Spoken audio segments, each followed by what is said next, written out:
welcome back to my channel. So today I'm going to talk about the challenges you would face as an international student. No two ways about it. You will face it as an international student. Now, before I move on to that, I'd advise that if you do not want to face these challenges, this is what you should do. If you do not want to face these challenges, this is what you should do. 1, try to secure a scholarship. Try to secure a scholarship as an international student. Try your best. If you want to study, especially here in the UK, try your best to secure a scholarship, whether it's with your school, it's with the government of your country, it is with any other international organization that is offering a scholarship for your course. Try your best. If you don't get it, fine, but make an effort to secure a scholarship. Now, secondly, save. Save lots of money. Save lots and lots of money, because you see, it is not what they tell us back home. No, it is not. People will give you all sort of motivational words, trying to tell you it will work, you will find your way out, and all that. It is not that easy. It is not that easy, and not everyone is able to survive it, truth be told. So try as much as possible to save as much as you can when you decide that you want to study abroad. Now, let's go straight to the challenges. So you have to be aware that currently there have been changes in the law regarding international students, and it has affected us that we are yet to graduate. So apart from you not being allowed to bring your dependent from next year, that didn't really affect us though. So for next year, those who are with me, those who are watching me currently, you should know that from 2024 you cannot bring your dependents with you as an international student. That is very clear. Now, another law that really affected us was the fact that you cannot switch visas before the end of your course. So when this particular regulation came out, some people were fortunate to have switched earlier, but for some of us it came impromptu. We didn't plan for it, so it came, and then we were in it. So you can just switch visas before the end of your course, so you should be done with your course first. Now let's go straight to my first challenge you would face as an international student. Now, the first issue here has gotten to do with jobs. Do not assume that you are going to work in some corporate sort of thing when you come here as an international student. Like, you're going to secure some high-end job when you get here, regardless of what you are studying. You can be studying data, whatever.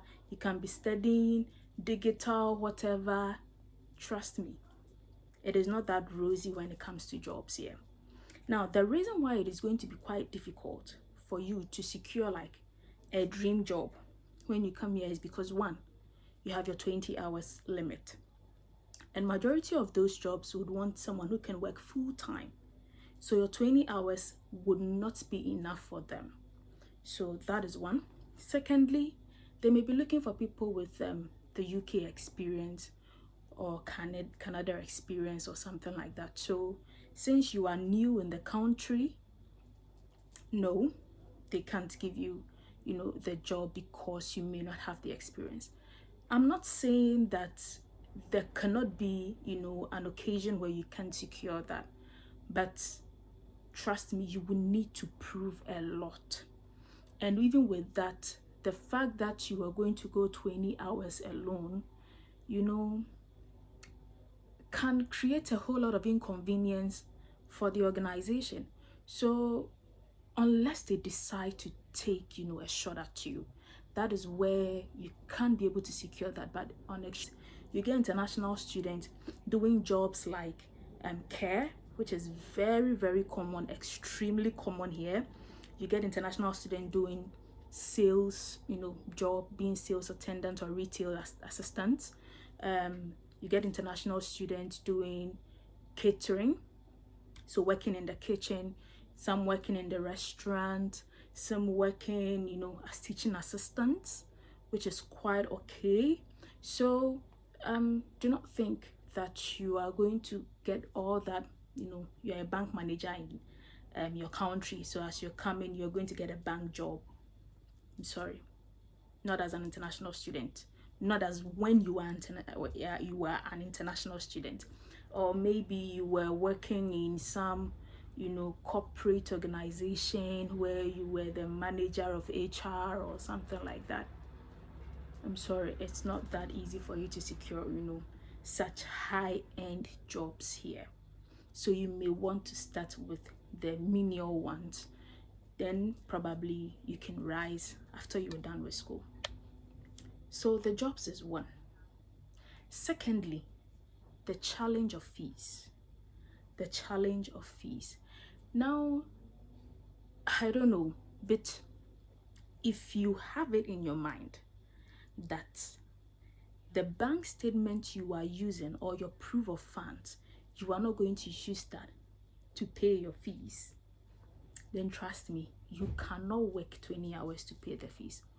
Unless, just like how I started, you have a scholarship, probably partial or full, or at least some has been taken off, or maybe your fees is very low, maybe less than £8,000, which is not very, very common for you to get. But if your fees is above 10,000, 12,000, 15,000 pounds, trust me, 20 hours is just not enough. 20 hours is just not enough. And I've done a video on how you can pay. I gave 1 or 2 tips on how you can pay your fees, but I want you to have it in mind that 20 hours is just not enough to pay your fees. 20 hours is just not enough to pay your fees, even if you should work full-time during vacation. Then unless you are just not sleeping. But aside that, it is still not enough, because the fees is just one of your expenses, or it's just one of the things you're supposed to pay. You have to pay your accommodation, your feeding, transportation, you have to buy clothes because of the weather changes. There are a lot of things that you'd have to spend your money on. So it is not just about fees alone. At the end of the day, it is not going to be easy for you. So I've talked about jobs, I've talked about your fees. Now, the next challenge here is the fact that currently, due to the changes in the law, switching visas is going to be quite delicate. Let me put that in quote. Now, why am I saying that? Based on my experience, so my course is a year course, and according to my term date, I'm supposed to start on 26th of September and end on 26th of September. Now, during my last semester, I had to do 3 semesters because I'm not doing a dissertation. So in my last semester, we just got done with our courseworks. Now we have submitted our coursework. I can only start working full-time after 26th September. However, switching visas may be a problem because majority of the results of the courseworks may come in either October or November. So proving that you are completely done with your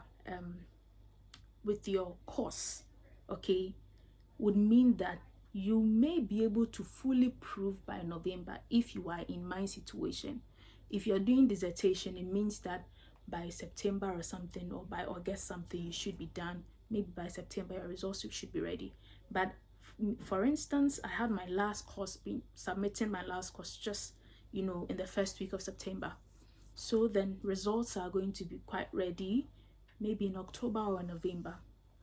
So then, if that should be the case, and you only have 4 months after the end of your course to for your visa to expire, then it means that you have just about 2 months approximately to switch visas. You have just about 2 months to switch visa. So if you're going in for a post-study visa, it means you should not have any problem with, immigration issues. In terms of your jobs, you've not worked more than 20 hours. In terms of, your course, you don't even have a receipt, because if you should have a receipt after submitting your coursework, that would also be a problem for you because you cannot switch. And aside that, if you are going to switch to, say, a skilled worker, how quick would you be able, or would your organization be able to process, the COS for you to, apply to switch your visas? Sometimes it may take, like about 8 weeks, which is almost just 2 months. So you see how, delicate this can be. Now, what this means is that you cannot afford to do anything illegal. You cannot afford to do anything illegal, say work more than 20 hours, because that is going to affect you when you are going to switch visas. Say, let's say reset your paper. If you have a reset, if you should have a reset, then it means that, I just don't know how you're going to do that. I just don't know how you're going to do your reset. So these are issues that are quite delicate that we should, take note as international students. And these are challenges you would face. Now, I'm going to go to my last challenge. And the last challenge has gotten to do with accommodation. When you are in school as a student, sometimes it is quite easier for you to be able to secure an accommodation, because you may either get it in school or even outside school. They know you are a student, so it is quite easier. But when you are done and you want to get an accommodation, that is where they start asking for all sort of things. For instance, they may ask for your pay slips, which as an international student, you were not really working, earning that much as an international student. They may ask for references, and if you were living on campus accommodation, who are you going to use as a reference? Unless you have, a church member or a friend, and usually they're looking for reference of people who may have properties or who are citizens and something like that. So if you don't have anyone of that sort, that may also be a problem for you. And a whole lot of documentations, which can really stress you. So getting an accommodation after school, and now it's quite difficult because of the numbers, because of the inflow of, people coming into the country. So there is struggle for accommodation, and many people have had their agents, disappointing them and all that. So these are also very, these are struggles that people are facing as international students, especially when they are done with their course and they need to move out of their accommodation on campus. They need to get a different accommodation. Then it becomes a problem. Now, the issue of jobs too after school. Majority of the time, you need to start from the entry level. So if you think you are a manager somewhere back home, or you are some corporate head of something there, I'm sorry. One of your best shots here is to start, at the entry level. That is one of the best shots you can get, is to start at the entry level, because that is how easy it will be for you to start getting some sort of a corporate job. Other than that, you may have to do continue doing your care if you were doing it in school already, or continue with your teaching, assistant, or continue with your sales and hope that you rise through it, with time. But if you really want to say, go into an accounting firm, going into a bank, go into a marketing company, go into a lab research, some sort of, sort of formal institutions like that, you may have to start at the entry level. And it is not that much. You're not going to be paid that much. Fine, it may be better than what you were getting back home, but then you should have it in mind that this is going to be a challenge for you. These are some of the things that you may face as an international student. So before you think of coming to especially the UK as an international student, try your best to secure a scholarship. If it is not working, fine, but try to get a scholarship. Secondly, try to save a lot of money so that issues of fees, issues of accommodation, issues of a lot of things. If you have the money, you can fix it yourself. If you have the money, you can fix it yourself. If you have the money, maybe you may not be too disappointed when it comes to jobs, but then try and save as much as possible before you come. So thank you very much for listening to me. See you again in my next video. If you've not watched my video on how I nearly got deported at Heathrow, I think I'll put it, somewhere in the video so that you can watch that at the end of this one. And don't forget to subscribe. Please subscribe to this video, and then I'm here to bring you more. Thank you and bye.